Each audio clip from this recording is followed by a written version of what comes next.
Welcome to the AI Security Update, hosted by Dr. Anmol Agarwal, where we break down the latest in AI and security with experts on the front lines, focused on what you need to know without the hype.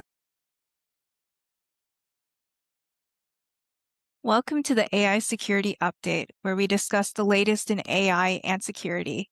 Today, I'm excited to welcome our guest for this episode, Hakeem Thomas.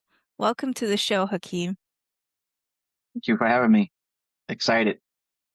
So, Hakeem, can you introduce yourself and your background for our audience? So name's Hakeem Thomas. I've been in tech field for 21 years. I've done everything from pen testing to SOC, digital forensics, incident response, and GRC related work.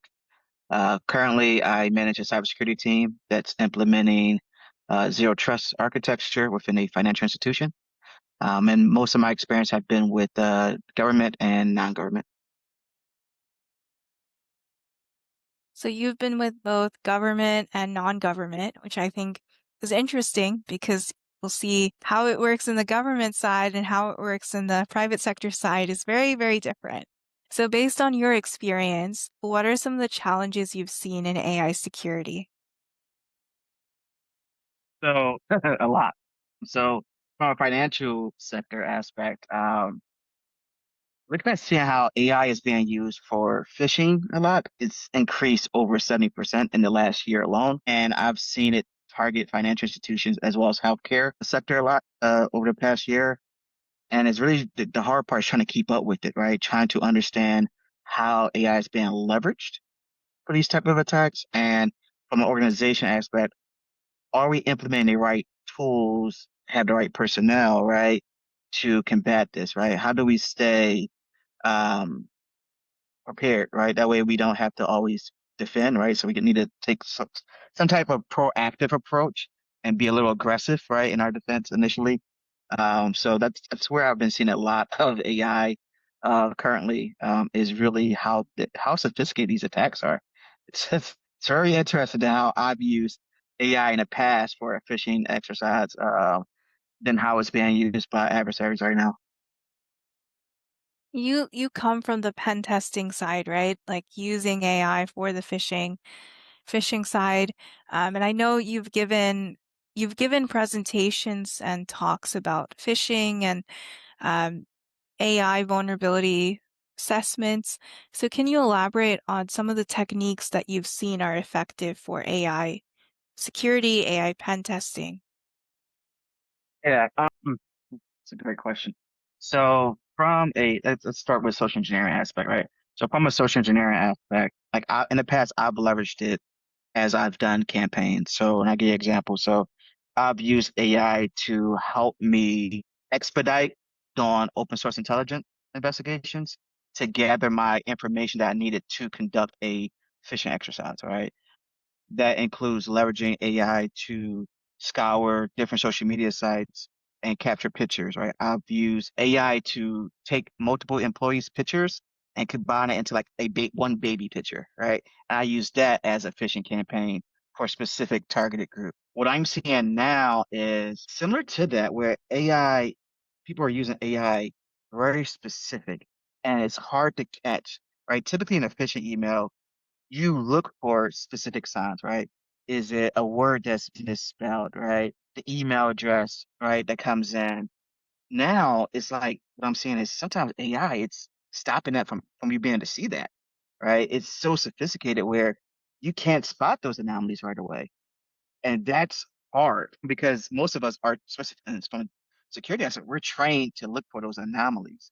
So if the way they're leveraging AI, if they're taking away those anomalies, what do I look for then? Right? Which I think this is where tools come in at that specifically designed to help determine if something's like from an AI perspective. Because at times as a human, I can't detect certain things, right? And I need to leverage something. So it's been taken, in my experience, it's taken away from me to quickly react to something, right? I used to look at an email and within 15 seconds, know it's a phishing, right? And now I'm taking minutes, and in some cases hours, to look and investigate an email to see if it's a phishing email or not. Um, so it's really, I would say, air quotes, hurt me a little bit because I can't react as fast as I used to. And there's times where I had to leverage like your ChatGPTs, your Claude to really help me determine like, hey, is this so or is it not? Or so I would say from a social engineering aspect, phishing aspect, that's where it kind of where I've been at. From a GRC aspect, implementing zero trust is okay. If our organizations implement AI, how does that factor in? Is it factor in tools specific, or is it literally leveraging it as it's a human, right? Even though AI is not human, do we leverage it the same as we would a human when we're implementing zero trust? So do and how do we implement these privileged access, right? How do we limit where the data is being stored, how is it being encrypted? Um, because sometimes when you use tools that's AI based, you don't know where that data is going, right?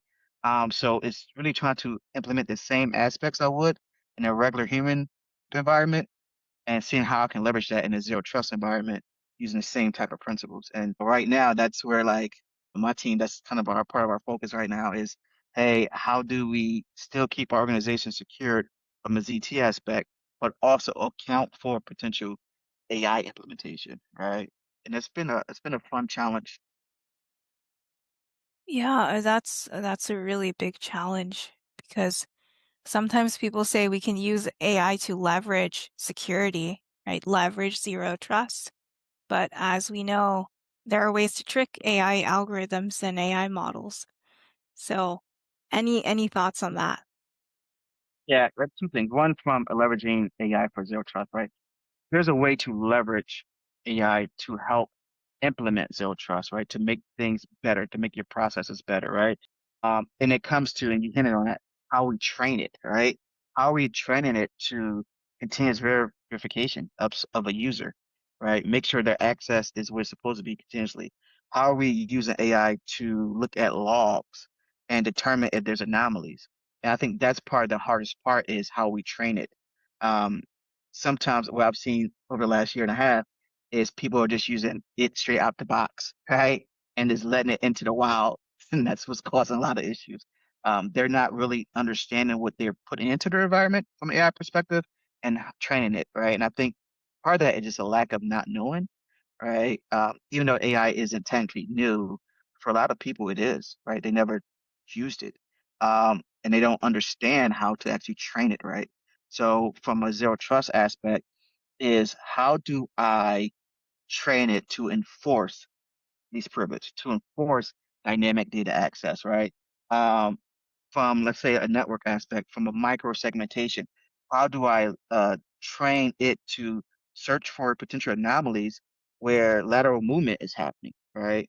And I said that's why I said it's been a challenge, right, to understand it because I need to understand AI as a whole, but then AI in the aspect of what my organization wants to implement, and whether that's creating our own language model or implementing tools into the environment that has AI features that we're going to enable. So that's been again fun challenge, right?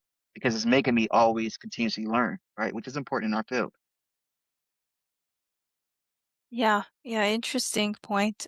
So one question I have for you is just you've seen with this OSINT, you can use AI and you can't go into details about what exactly you did, but any other insight on how people can use open source intelligence in the AI security space? Because I think that's a unique perspective we haven't heard from anyone else on the show so far. Some details. So like currently when I do engagements, I leverage AI for automation, right? So instead of me having to go to like different OSINT websites and search for people names and try to put the picture together myself, I can leverage AI to expedite that process. So like I leverage it to create a script where it scours 30,000 sites in minutes. And now it gives me kind of what I'm looking for. It helps mold my investigation. So now instead of Hakeem spending several hours, several days putting pieces together. Now I might only spend an hour or two just fact checking what AI spit out to determine if it's actually reliable information, which is critical because not everything that it spits out is going to be accurate, right?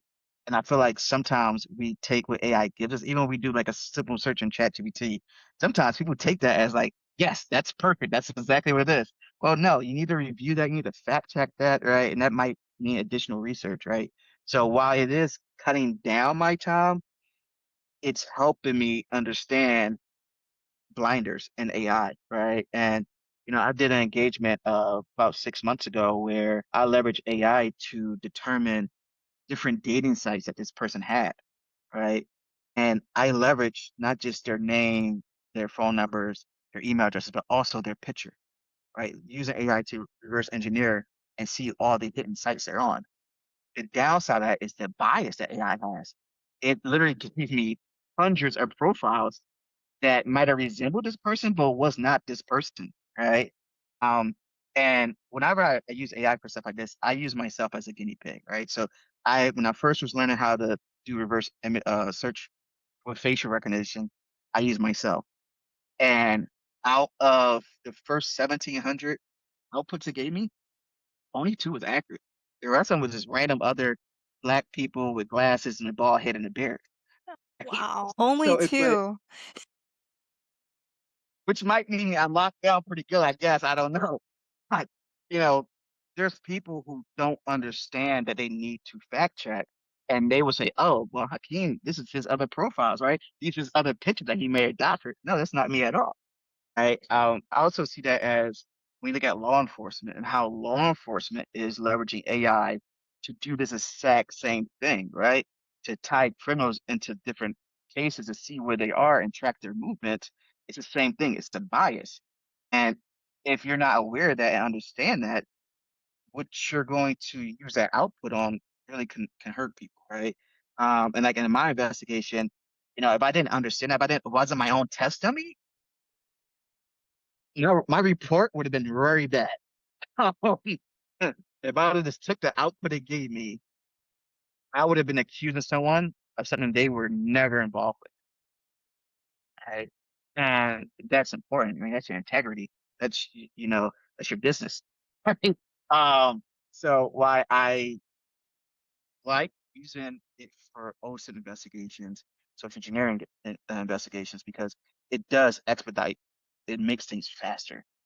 However, I still need to understand that I have to review that output and make sure it's actually accurate. So Yeah, a great point. And I think with 1,700 records, it's very easy to make a mistake. yeah, I'll tell you what, if I wanted to spook myself, I have 1,700 candidates you can pick from. So Yeah, or if you want to make a sock puppet, which is another thing, right?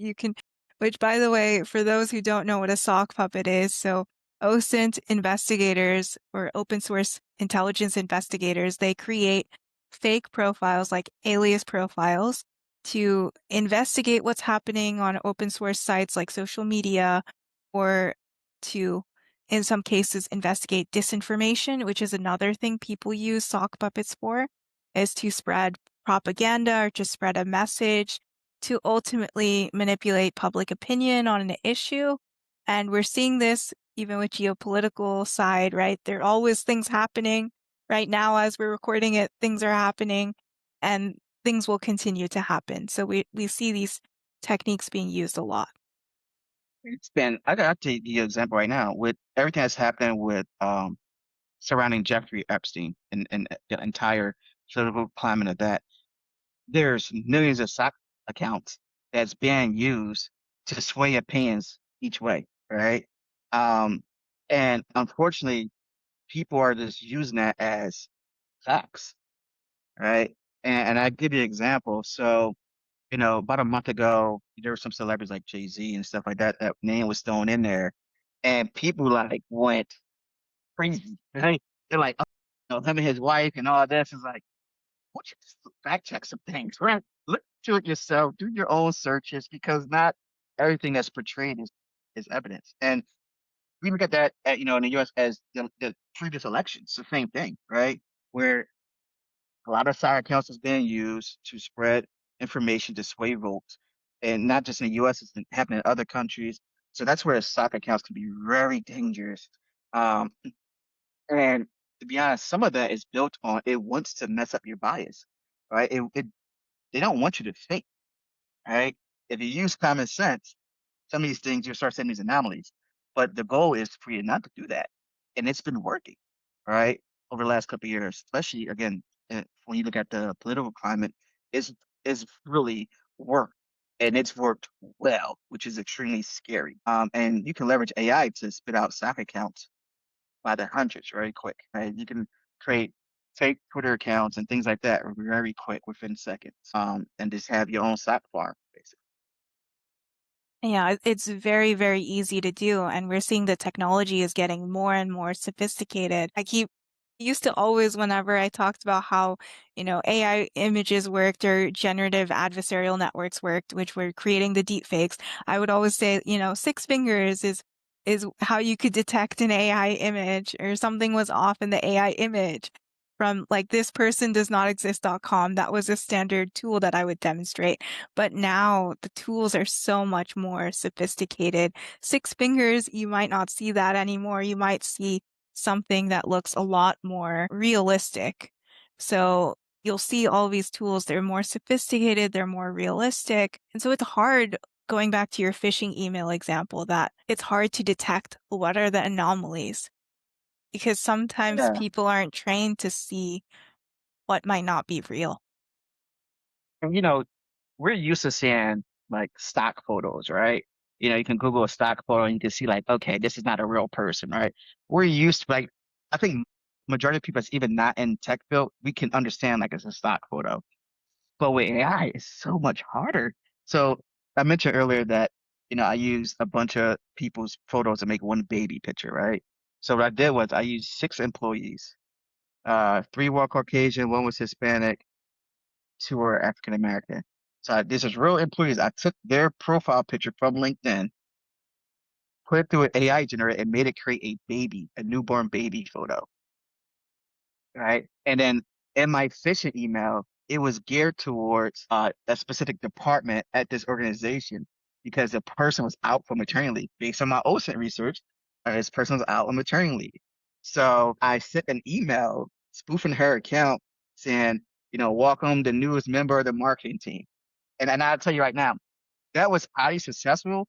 And most campaigns that target like that use like a baby photo is going to be highly successful because people can't resist seeing a new baby photo. So um, it was interesting how that picture came about. And when I did the after report with them, and they really thought it was actually that person's kid. And when we combined the real photos of a newborn baby, now you can see like the complexion was different. But AI kind of got then everybody together, got the right eyes, right, got the right hair texture. So it's very interesting how it got some things right compared to the actual photo that I didn't have at all until after the investigation. But that's how good it could be, right? So yeah, that was a fun engagement to do, and that was my first time like leveraging AI in that aspect, and it's very dangerous. It's very dangerous. Yeah, and some people use these AI tools to create baby photos just because they want to have fun or it's for entertainment. And you're showing how you can use it for cybersecurity, social engineering. It's the same where we see, there's always the scams of, hey, my grandson or my nephew's been arrested. Please send money for their bail. Right? That's a common phishing email. Well, now they're leveraging AI to mimic people's voices. Right? There's OSINT tools where you can go and hear someone's voicemail and then use AI to take that voicemail and generate specific phrases. And now you can use that as addition and calling someone and doing it. And you play that recording and they think it's that a real person. So that's kind of some of the dangers of AI and how it's being exploited by adversaries and why people that focuses on OSINT and social engineering as a defender, why we actually need to understand that process, meaning we need to actually utilize that to understand how it's done, which will help us understand how to defend against that, which is not easy right now. It's really, really not easy on the defender side because something like a baby photo, everyone like they can't resist it, or just a cat video, like you want to watch the cat video or something else. Like it's really hard to resist it. And I think that's what we see, right? Pen testing, social engineering side is they purposely try to do that, right? Because that's how you find the weakest link in the organization, and then you can get access to sensitive information, confidential information. We've seen this like time and time again with various companies because ultimately it's all about people. The weakest link in any organization is always people. Right? But it's not always a bad thing because that's just human nature, right? We're not robots, right? You know, there if people do like let's say they do a phishing exercise or a phishing one, if they do it right, it's designed to pull at your heartstring, right? To remove your blockers, get rid of your common sense, and really, draw to you, which can also be a bad thing, right?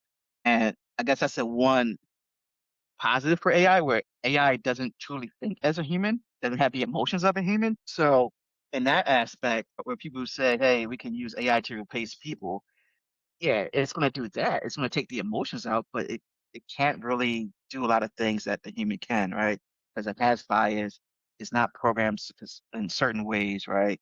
Um, but yeah, it's very interesting how this has happened, and the rapid fire of using AI for social engineering. I mean, it's like started a couple years ago, and it's eh, like almost 4,000% now in phishing emails over the last year alone. Like it's insane. Um, but to defend against that, you got to understand it. You got to understand the methodology, the tools that's being used and leveraged, and which where privacy come in at, right? I found out that the person's on maternity leave because they posted on LinkedIn. Like that shouldn't be on LinkedIn, right? So I think from a human aspect, that's where it hurts us because it's easy to find information out on us because, a lot of us leverage social media so much and we put our whole life out there, right? You look at like, during COVID, how TikTok videos became even bigger. You had way more content creators, right? Well, in that atmosphere, these content creators were like leveraging their children a lot, right? So now as someone who helped with missing people and stuff like that, those type of cases, now you're putting them in more danger and you don't know, right? Because you're just doing it for content and you don't understand what's lurking behind that, right? And how someone can leverage algorithms to find specific things. Yeah, it's a very fascinating AI space we live in right now. Yeah. And I think other guests have also talked about it, and I've talked about it, that whenever you post something on social media, it's going to everyone. And even if you make something private, you still don't know, like, oh, maybe you made your account private, but what about your friends that tagged you in posts and shared your information? So it's important to be aware of what's out there about you, but there's so much data about everyone out there. All of us have our data out there. And what's your advice for people? Because it's really not easy. No, this is actually why I try to tell people to understand what OSINT is, even if you're not in tech, because you need to find out what information is out there on you. That's step one. Knowing what's out there on you, what someone can just Google search your name and find different sites that you're on, right?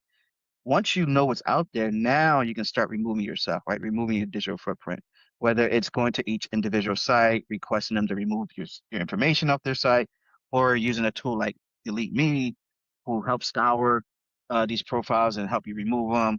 You have to understand what's out there and you have to be calculated on what you remove, right? And that can mean you don't really have a big social media presence, right? In some aspects, that's probably what you're gonna have to do, right? But even if you do, lock it down. No one should just be able to friend you. No one should be able to see your content, right? Unless you specifically allow them to, right? And I think sometimes these people just have their site, their social media sites wide open, and now I can, as a social engineer, I can start taking stuff from your site, right? There's tools out here that you can download someone's entire IG photo album, and they never know about it, right? I worked a case a couple weeks ago where a friend was looking, they were entertaining a new love interest, and they like, hey, can you go see if this person's actually real, right? You go make sure they're not catfishing someone else. All right. And I love those type of cases. Very fun. But so in investigating this person, one, they were real, thankfully. But I learned that someone used their social media accounts to spoof them and do a scam. And they knew nothing about this. Like they had this, the scammer had like dating sites in Canada and different countries, and was pretending to be them. And this real life person had no idea that this person was pretending to be them. Right. And what happened? They had everything, it was all access to everything. So now they end up locking everything down. They're removing things. I walked them through how to report certain things, right, that was spoofed and stuff like that. But it's dangerous. And I feel like everybody wants their life to be out there right now on social media. Again, we all want content. Hey, I prefer not to. Yeah, I like to just focus on the professional side, like cybersecurity, and even this podcast is just like cybersecurity, or if I share something, it's like already out there. But still, you could still piece together our information from our various speaking engagements or Oh yeah. podcasts and get a profile on us, right? We might have an offhanded comment about something, and then, okay, that's another data point. And with these tools, you can automate everything, right? You can just pull all the data from everywhere. And I think the problem is people think, okay, so what if everyone sees my Instagram, or what if everyone sees my Facebook? It doesn't matter. Like, don't be so paranoid. It's hard not to be paranoid in this world. I think by default we all are, right? And but that's also because they don't understand, right? They're not educated in understanding the dangers, right? Again, earlier I said it how during COVID, people were like really leveraging their children to help build their content profiles. And what they don't understand is, you got I see how to word this. You have bad people, right, who look to exploit children.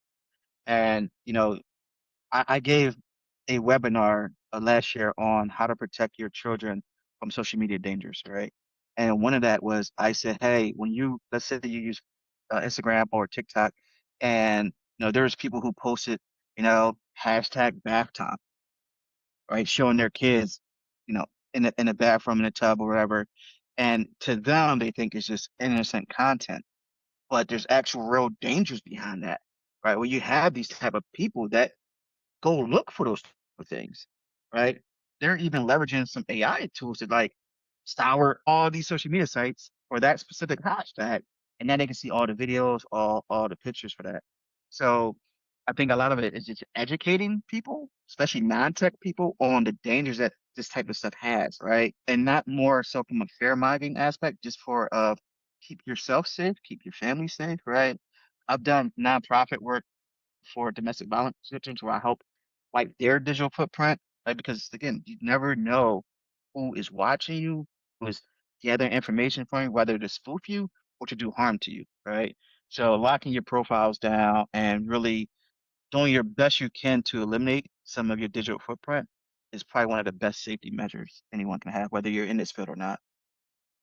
Yeah, really, really great advice. And I hope with this show, it goes to not just tech people, but also non-tech people, because this is something everyone needs to know about, right? So, Hakeem, the next question is, we already touched on this, but are there any other current events that come to mind when we're talking about AI security or AI security concepts that you think people should know about? Three things. One, again, the dangers of it, right? How it's being leveraged. I would really advise people to go and do like some Google searches on the different AI tools that's out there, right? Whether it's AI face recognition tools that's out there, AI OSINT tools that's out there, to understand how someone can leverage those, right? I would say, looking at some of these threats, right? There's a security event this past week was Langflow, which is an AI platform, and then they had a vulnerability found that someone can literally leverage to do a lot of damage. Um, so I look at that as internally, right? Organizations internally understanding what they're putting into their ecosystem, the AI tools, the language models that they put into their ecosystem, and not properly having the defense around it, right? Not having proper AI governance surrounding the stuff. I see so many organizations that's just blindly enabling AI across their ecosystem, and they don't have anything to protect it, right? And that's dangerous. And from reviewing this particular vulnerability, it looks like that was part of it, where they didn't probably plan for this type of expectation. So, for people that's in this field and that's really playing with AI, my advice would be make sure you have AI governance, make sure you have the right defense systems, understanding who has access to this AI tool that you're uh, putting into your ecosystem, understanding where the data is going, who can see the data, how it's being secured. For those that's not in this field, is just really understanding uh, how something that's innocent as just showing your house because you're a baker, right? Showing your kitchen, how AI can be used to leverage that to do some harm to you. And we keep seeing these new vulnerabilities pop up or these new use cases of AI. And that's why I always ask about a current event because every time it's a different current event. Every week. Every week we have episodes every week, and every week it's a different event, different concept. And yeah, there are some overlaps in terms of the fundamentals, but we're seeing it being used in new ways and new methods. This one's really interesting to review because it's an open source AI platform, right? And that's also a danger thing, right? When you have open source stuff, sometimes you lack some security a little bit.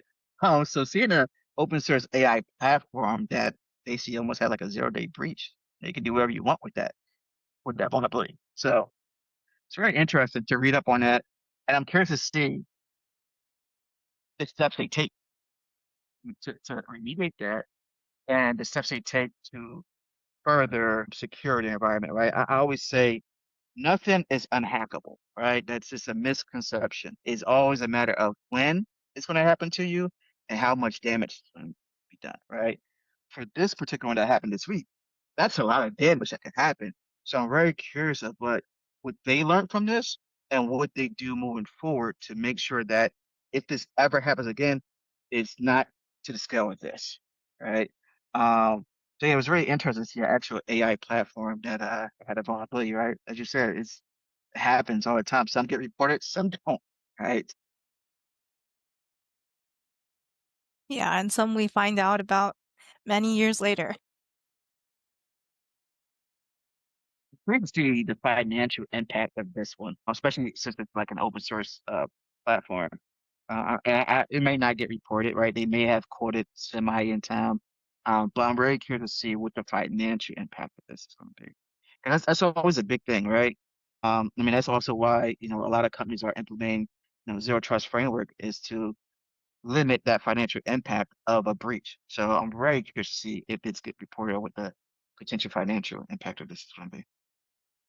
Yeah, a great point. I think we see a lot of times it's a big financial impact. It impacts like billions of dollars in some cases, and people are using AI for everything now. Or even if they're not using AI, they say they're using AI.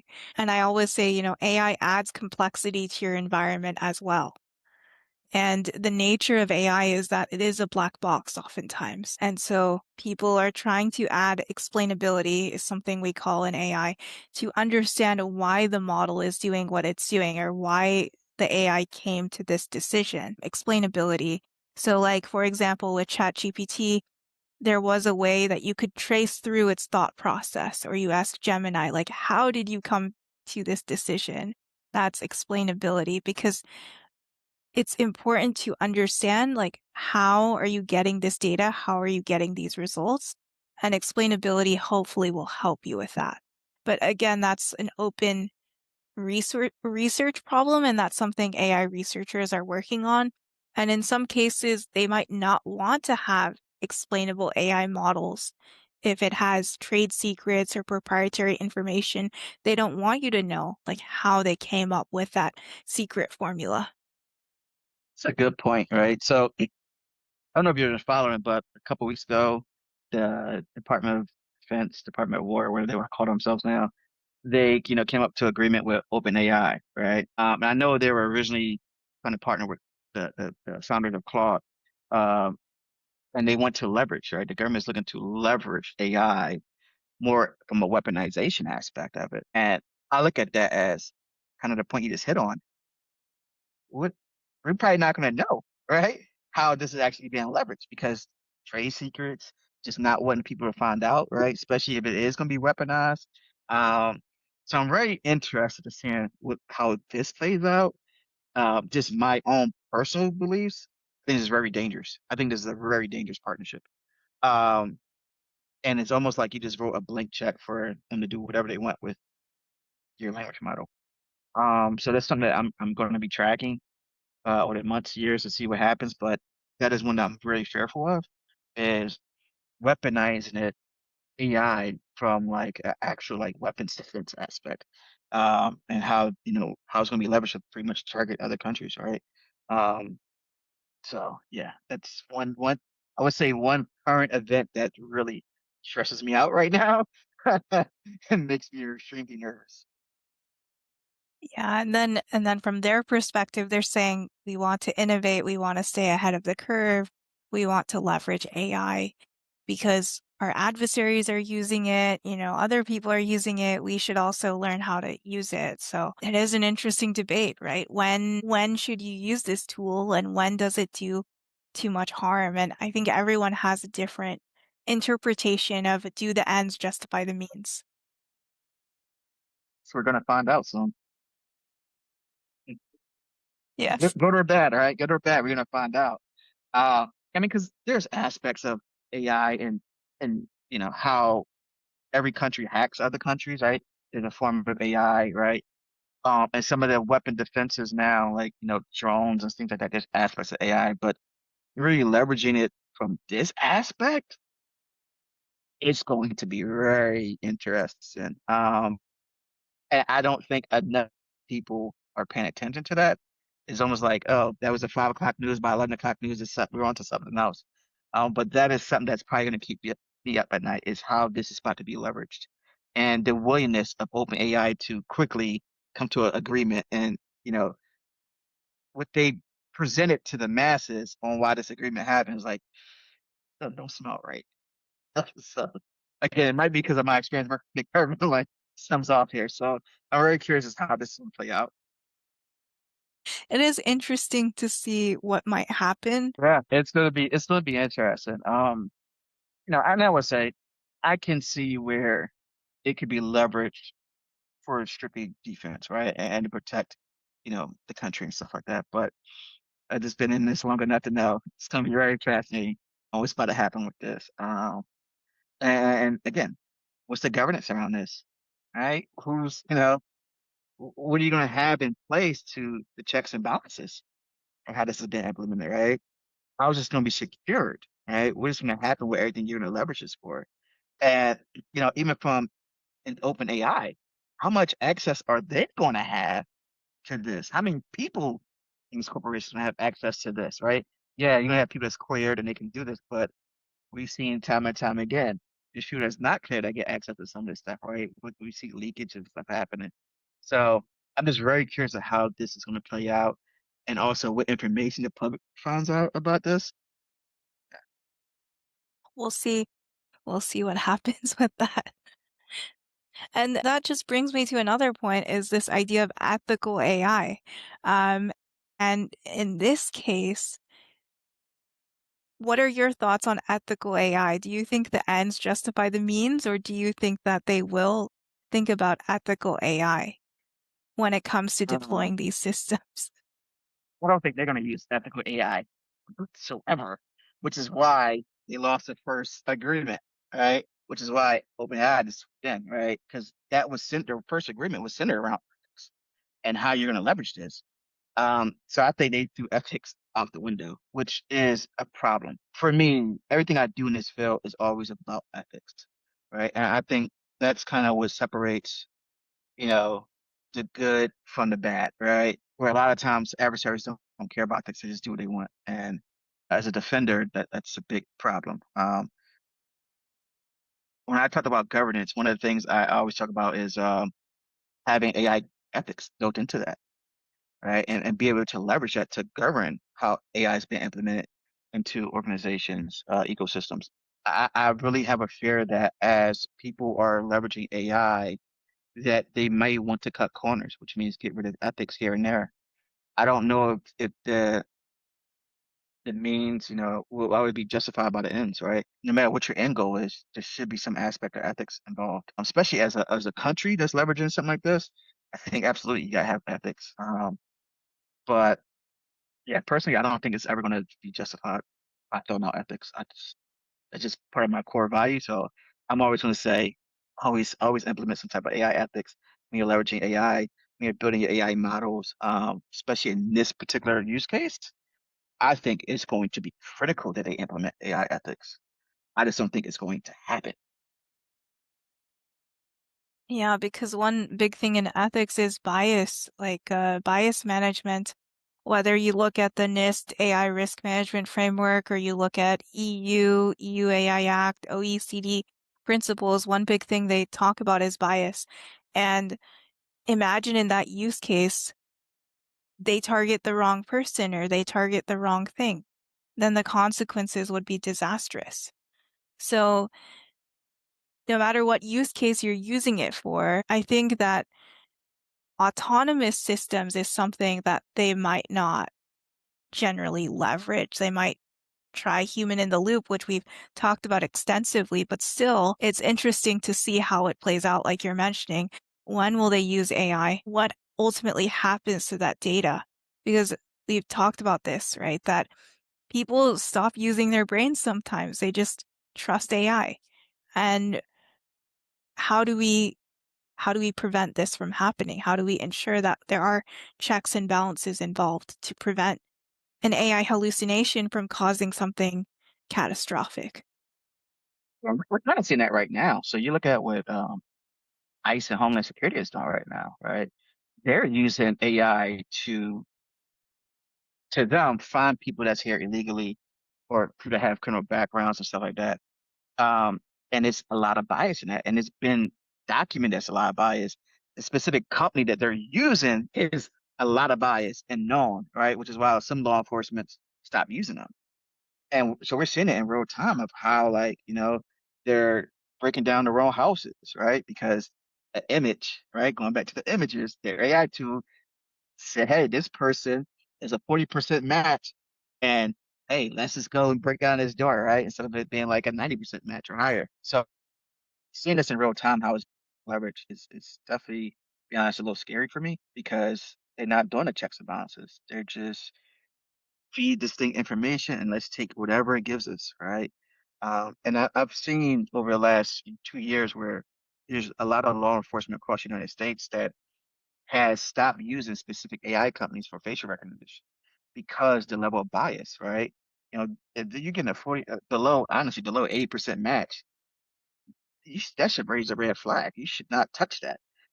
For me personally, I need a 90% or higher, but I would see as a law enforcement, they'd probably go like lower to 80%. But if you're getting a 40% match and you're using that to like go arrest someone or something like that, a good lawyer should get that thrown out, right? A bad lawyer should get that thrown out as well.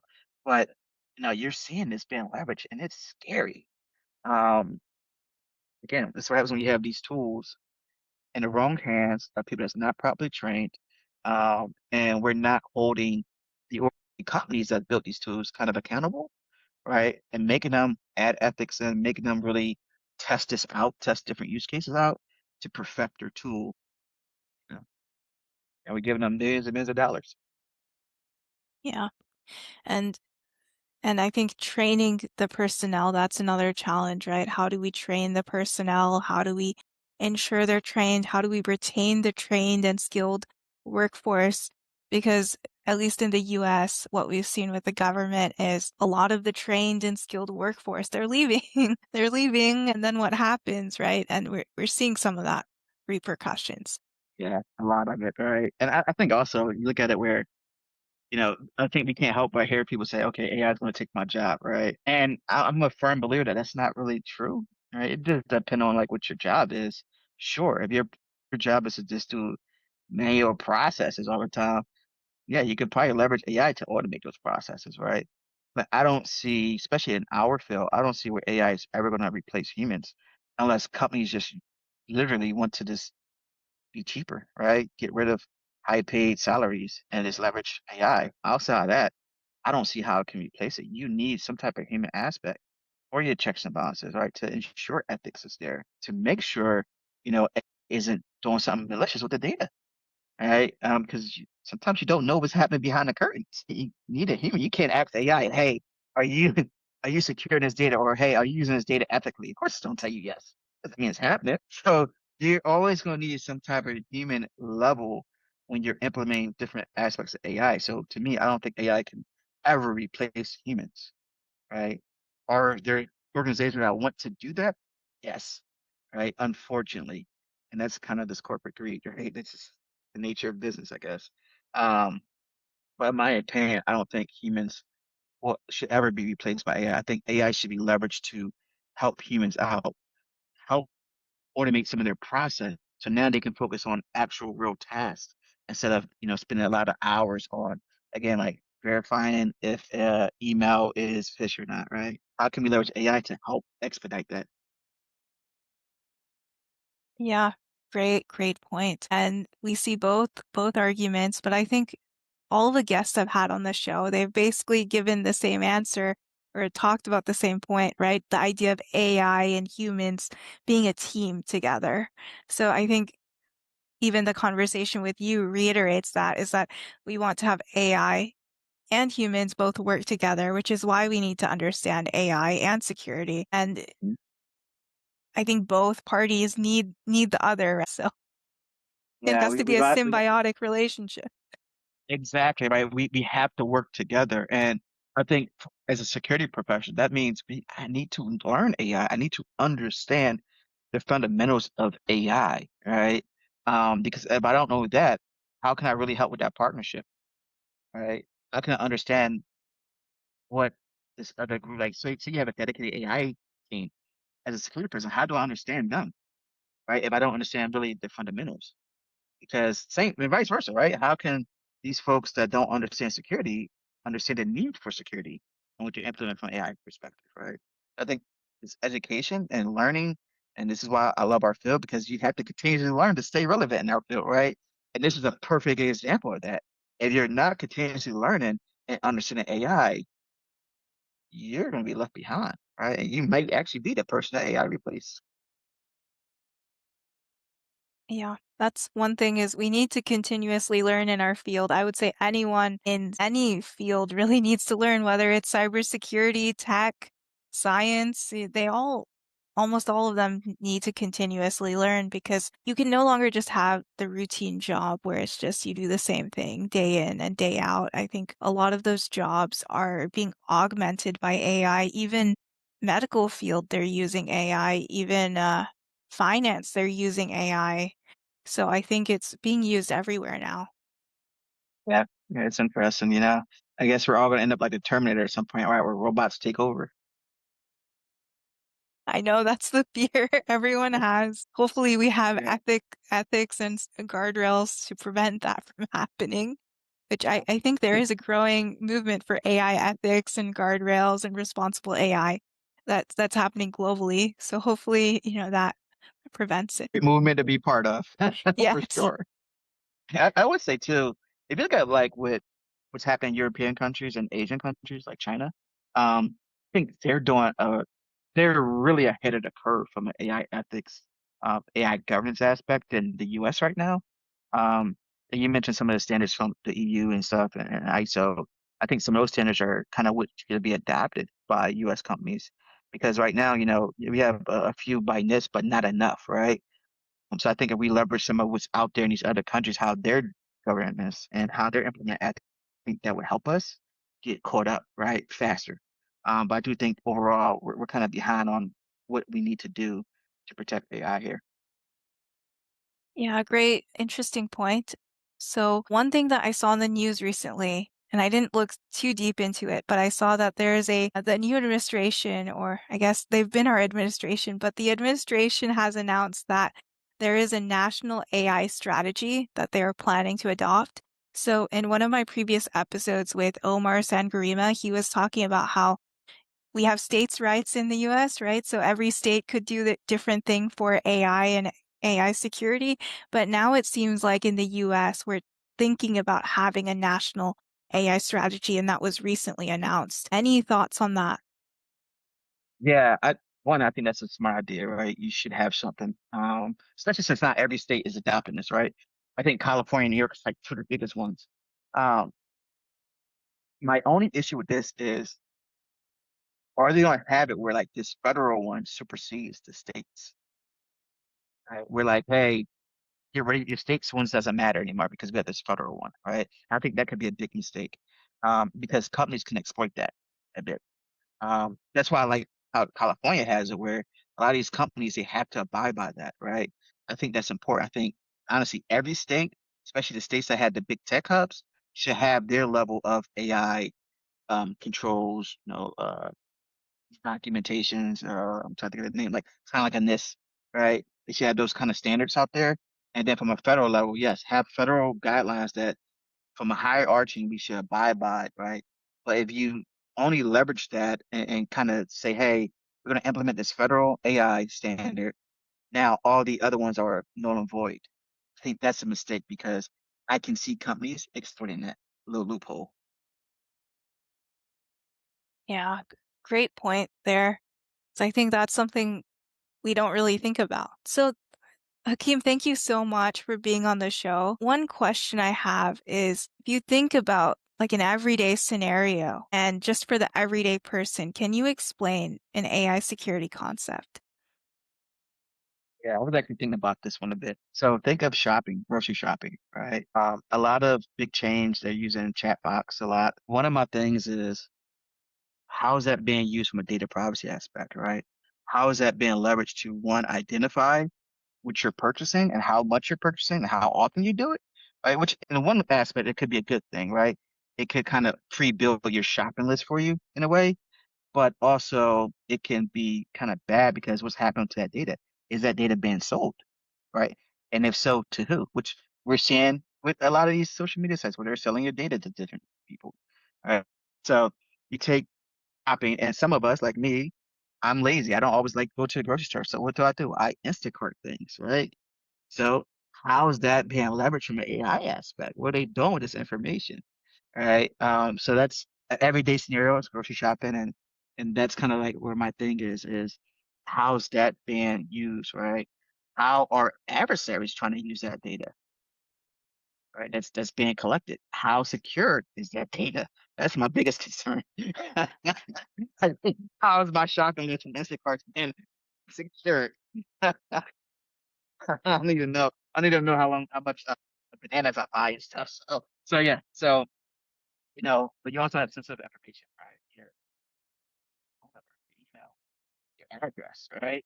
How's that being secure? All right, how is the data being secured, I think.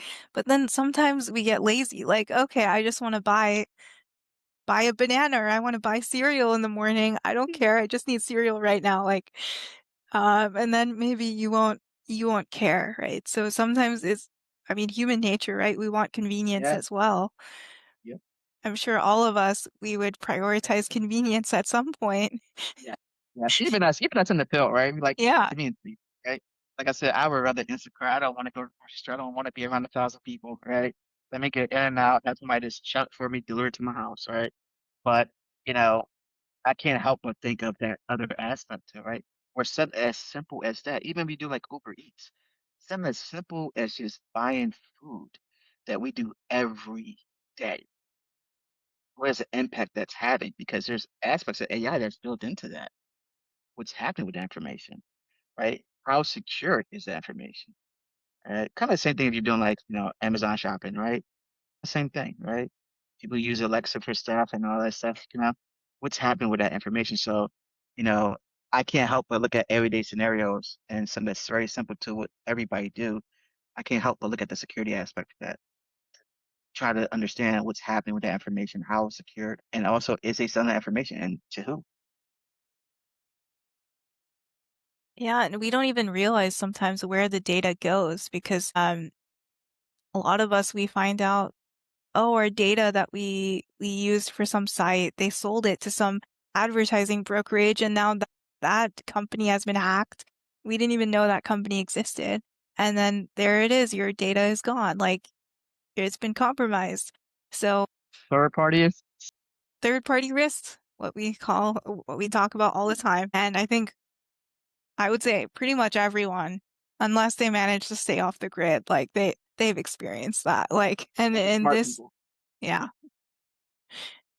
in this day and age, I don't know how someone could stay off the grid. Like, I don't know. That would be really challenging. But It's always interesting how, you can like look at someone or even have a conversation with someone, and all of a sudden you open your phone up, now you have these targeted ads. And like, how do they know that? Right? Very interesting. But yeah, it's like I was just talking to my friends in a restaurant, and then somehow now I open up my phone and I get targeted ads that tie to my conversation. So it's like, okay, my phone is listening to me even if I don't have it enabled. Or I how text that works. my friend something, and then it's like, oh, they're suggested to me as a LinkedIn connection. It's like, oh, I didn't even tell you or give you access to my contacts, and LinkedIn could derive that information and suggest those people to me. So little things like that that we don't think about all the time Yeah. in our daily life. Yeah, we don't think about it. And it's something that impacts everyone, and I don't think anyone is immune to it, even those of us working in the field. We're all human. Yep. Are there any resources you would recommend for our audience to learn more? Not particular. I would just say learn aspects of AI, right? And you can start small, right? You can start like let's say OpenAI. Learn about that. Learn about how it's built, not just, hey, let me use ChatGPT for something, right? Like actually learn what OpenAI is used for. Because that'll help start your education of just AI in general, right? If you're working in an environment that uses a specific tool, go do some research and see if that tool has AI features, right?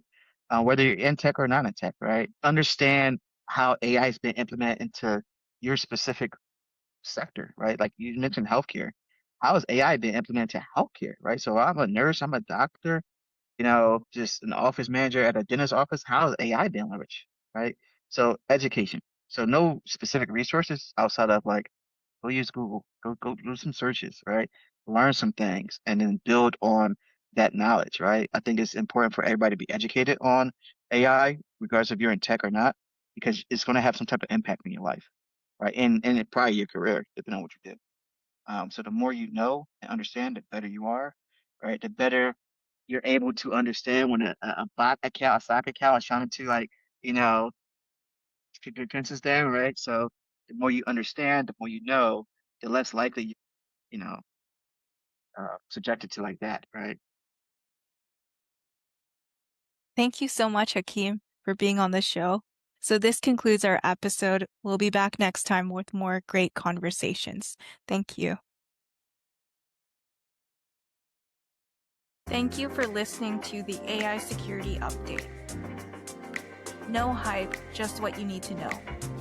Subscribe to catch the latest episodes and connect with me, Dr. Anmol, on LinkedIn for more insights from the world of AI security. We'll see you next time.